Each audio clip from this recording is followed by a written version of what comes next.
I just want to let everyone know ಇದು ಹೊಸ ಅಧ್ಯಾಯ.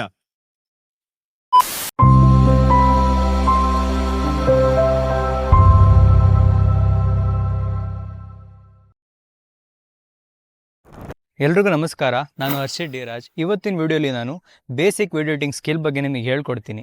ಇದಕ್ಕೆ ಬೇಕಾಗಿರೋ ಆ್ಯಪ್ಸ್ನ ನಾನು ಪ್ರೀವಿಯಸ್ಲಿ ಒಂದು ವಿಡಿಯೋ ಮಾಡಿದ್ದೀನಿ. ಆ ವಿಡಿಯೋ ಲಿಂಕ್ನ ನಾನು ಡಿಸ್ಕ್ರಿಪ್ಷನಲ್ಲಿ ಹಾಕಿರ್ತೀನಿ. ಇಂಟ್ರೆಸ್ಟೆಡ್ ಇರೋರು ಚೆಕ್ ಮಾಡ್ಕೊಳ್ಳಿ. ಈ ವಿಡಿಯೋ ಎಡಿಟಿಂಗ್ ಹೇಗೆ ಮಾಡೋದು ಅಂತ ತಿಳ್ಕೊಳ್ಳೋಕ್ಕೂ ಮುಂಚೆ ವಿಡಿಯೋ ಎಡಿಟಿಂಗ್ ಅಂದರೆ ಏನಂತ ತಿಳ್ಕೊಳ್ಳೋಣ.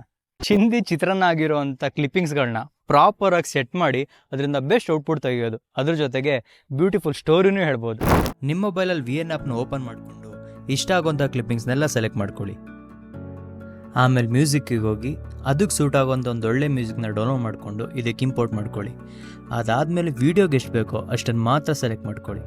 ವೀಡಿಯೋ ವಾಲ್ಯೂಮ್ನ ಮ್ಯೂಟ್ ಮಾಡ್ಕೊಳ್ಳಿ, ಯಾಕಂದರೆ ಹಾಕೋ ಮ್ಯೂಸಿಕ್ ಜೊತೆ ಅದು ಮರ್ಜ್ ಆದರೆ ಚೆನ್ನಾಗಿ ಅನ್ಸಲ್ಲ. ಅದಕ್ಕೆ ಈ ಸ್ಟೆಪ್ಪು ತುಂಬ ಇಂಪಾರ್ಟೆಂಟ್ ಆಗುತ್ತೆ ಯಾವುದೊಂದು ವೀಡಿಯೋ ಎಡಿಟ್ ಮಾಡಬೇಕಾದ್ರೆ. ಯಾವುದಂದರೆ ಲ್ಯಾಗ್ ಆಗೋಂಥ ಕ್ಲಿಪ್ಪಿಂಗ್ಸ್ಗಳನ್ನ ಅಥವಾ ಅನ್ವಾಂಟೆಡ್ ಕ್ಲಿಪ್ಪಿಂಗ್ಸ್ಗಳನ್ನ ಡಿಲೀಟ್ ಮಾಡೋದು.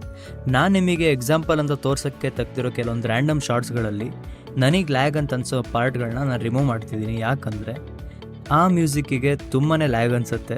ಅದಕ್ಕೆ ಇಷ್ಟೆಲ್ಲ ಎಡಿಟಿಂಗ್ ಆದಮೇಲೆ ಕೆಲವೊಂದು ಕ್ಲಿಪ್ಪಿಂಗ್ಸ್ನ ನಾನು ಅರೇಂಜ್ ಮಾಡಬೇಕಂತ ಅನ್ನಿಸ್ತು. ಅದಕ್ಕೆ ಏನು ಮಾಡ್ತೀನಿ ಅಂದರೆ ಆ ಕ್ಲಿಪ್ಪಿಂಗ್ಸ್ ಮೇಲೆ ಲಾಂಗ್ ಪ್ರೆಸ್ ಮಾಡಿ ನನಗೆ ಎಲ್ಲಿ ಬೇಕಲ್ಲಿ ಟ್ರ್ಯಾಗ್ ಮಾಡ್ತೀನಿ, ಅದು ಮ್ಯೂಸಿಕ್ ತಕ್ಕಂತೆ. ನಿಮಗೂ ಏನಾದರೂ ಕೆಲವೊಂದು ಕ್ಲಿಪ್ಪಿಂಗ್ಸ್ನ ಅಡ್ಜಸ್ಟ್ ಮಾಡಬೇಕಂತ ಅನಿಸಿದ್ರೆ ಹೀಗೆ ಮಾಡಿ.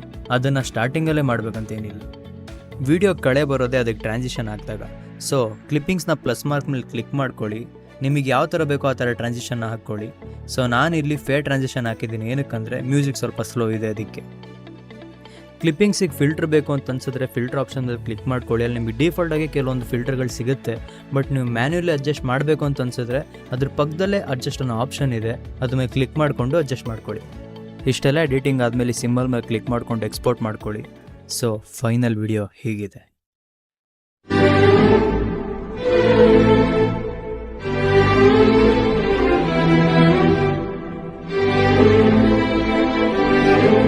ಈ ವಿಡಿಯೋ ನಿಮ್ಗೆ ಇಷ್ಟ ಆಗಿದೆ ಅಂತ ಅನ್ಕೊಂತೀನಿ. ಈ ವಿಡಿಯೋ ನಿಮ್ಗೆ ಇಷ್ಟ ಆಗಿದ್ರೆ ವಿಡಿಯೋ ಎಡಿಟಿಂಗ್ ಕಲಿಬೇಕಂತಿರೋ ನಿಮ್ಮ ಫ್ರೆಂಡ್ಸ್ಗೆ ಶೇರ್ ಮಾಡಿ. ಇದೇ ರೀತಿ ಇನ್ಫಾರ್ಮೇಟಿವ್ ವಿಡಿಯೋ ನಿಮಗೆ ಯಾವ್ದಾದ್ರು ಬೇಕಿದ್ರೆ ಕಮೆಂಟಲ್ಲಿ ತಿಳಿಸಿ.